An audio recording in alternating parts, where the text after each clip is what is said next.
बच्चों हम लोग समास पढ़ रहे हैं ना। Yes sir. समास का एक भाग हमने बता दिया, उसमें मैंने जो भी बातें बताई थी आपको अच्छी तरीके से समझ में आ गई है। आज समास का दूसरा भाग हम आपको बताने जा रहे हैं। आइए देखते हैं कि दूसरे भाग में समास की कौन कौन सी बातें हैं। पहले थोड़ा सा आपको पीछे की बात, समास की परिभाषा मैंने बताया था, दो या दो से अधिक शब्दों से मिलकर जो नया शब्द बनेगा समास कहलाएंगे। और समास का ये जो है हमने चार जो है मुख्य तत्व, समस्त पद, पूर्व पद, उत्तर पद, समास विग्रह, ये बता दिया था। आगे जो समास के भेद हैं उसके बारे में हम देखते हैं। समास के भेद 6 भेद होते हैं, बताया था ना। Yes sir. तत्पुरुष समास, अव्ययी भाव समास, कर्मधारक समास, द्वंद्व समास, द्विगु समास और बहुव्रीहि समास। आज हम 6 पर तो डिस्कस नहीं करेंगे, लेकिन 3 पर करेंगे। यहाँ भी देखिए हमने कुछ समास शब्द यूज किया है।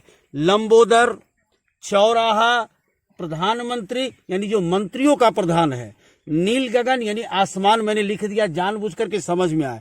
दाल रोटी, इसको योज्य चिन्ह बोलते हैं, इसके बारे में भी बताना है।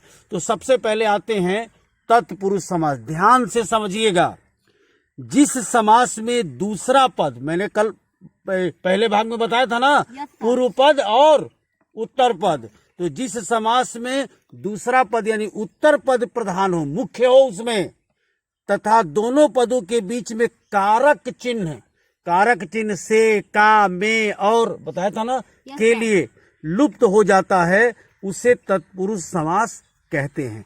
आइए हम इसके ट्रिक को समझते हैं।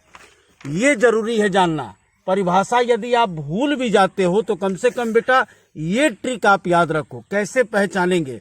दिए गए समास को अलग करने पर बीच में कारक मैंने कहा था कि बाद में बताएंगे, का आ जाए, की, को, में, से, पर व के लिए आ जाए तो समझ लो कि वो तत्पुरुष समास है। यहां उदाहरण पे देखो, जैसे पूछा जाएगा आपसे कि नेत्रहीन कौन सा समास है, तो कैसे पता करेंगे? नेत्र से हीन, तो जो से शब्द है वो क्या है? कारक है ना इसमें। यानी कि ये कौन सा समास है? तत्पुरुष समास है। कौन सा है? तत्पुरुष। यहाँ देखो, राजपुत्र, इसका विग्रह करो तो राजा का पुत्र, तो का आ रहा है ना, यानी ये भी क्या है? तत्पुरुष समास है। कौन सा है? तत्पुरुष। ये देखिए, दोष मुक्त, दोष से मुक्त, तो से भी आपका क्या है? कारक है। देखो मैंने लिखा है यहाँ, बच्चों ध्यान ठीक से लगाओ, ठीक से देखो। पुरुषोत्तम, पुरुषों में उत्तम, तो में भी क्या है? कारक। यानी जो भी समास दिया गया है उसका विग्रह करो, और अगर ये शब्द आते हैं बेटा तो समझ लो कि वो तत्पुरुष समास होगा। आई बात समझ में? अभ्यास के लिए मैंने 4-5 दिया हुआ है, इसका आपको अभ्यास करना है, ठीक है। दूसरा आते हैं अव्ययी भाव समास। देखो आप बहुत बड़े बच्चे नहीं हो, इसलिए बहुत डिटेल जाने पर गड़बड़ हो जाएगा।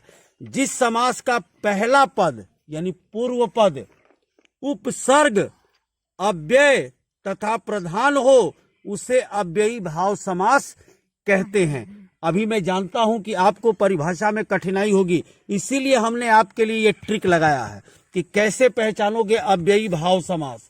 ध्यान देना, यहाँ पे दिए गए समास में पूर्व पद उपसर्ग जुड़ा हो। पूर्व पद क्या? उपसर्ग। ये याद रखो, आ, प्र, प्रति, यथा, नीर, भर, अन इत्यादि, इस तरीके से। जैसे यहां देख लो, भर पेट, तो पूर्व पद देखो इसमें से है ना, भर, यानी ये क्या हो गया? अव्ययी भाव। ये पहचानना है आपको।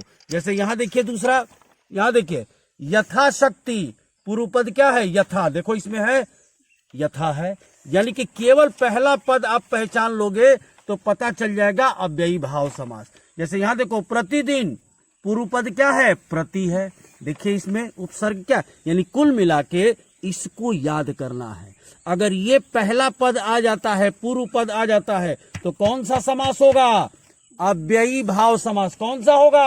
अव्ययी भाव समास। ठीक है ना। अब आइए, इसके लिए भी अभ्यास के लिए दिया है कर्मधारय समास। तीसरा नंबर, कर्म की प्रधानता है, जिस शब्द समास में पूर्व पद और उत्तर पद में विशेषण विषय का संबंध हो। अब आपको ये विशेषण और विशेष में थोड़ी कठिनाई हो रही होगी, क्योंकि पूरी ग्रामर आप नहीं जानते हैं, इसलिए आप यहाँ ध्यान दीजिए, ट्रिक पर ध्यान देना है। ट्रिक ही आपको पहचानने में मदद करेगा। शब्द के उत्तर पद यानी बाद वाला दूसरा पद क्या कहलाता है? उत्तर पद। उत्तर पद की विशेषता बताई जाए। अब जरा ध्यान से देखना, आप सभी बच्चे उत्तर पद में कैसे है लगाकर प्रश्न करो। उत्तर पद क्या यही ना है? दूसरा पद ये पूर्व पद, ये उत्तर पद। देखिए हम दिखा रहे हैं, जैसे मृग नयन एक शब्द है, दूसरा पद यही है। इस दूसरे पद में नयन उत्तर पद है। इस नयन में नयन शब्द से प्रश्न करना है, क्या लगा के? कैसे है। नयन कैसे हैं? तो उत्तर मिलेगा मृग के समान।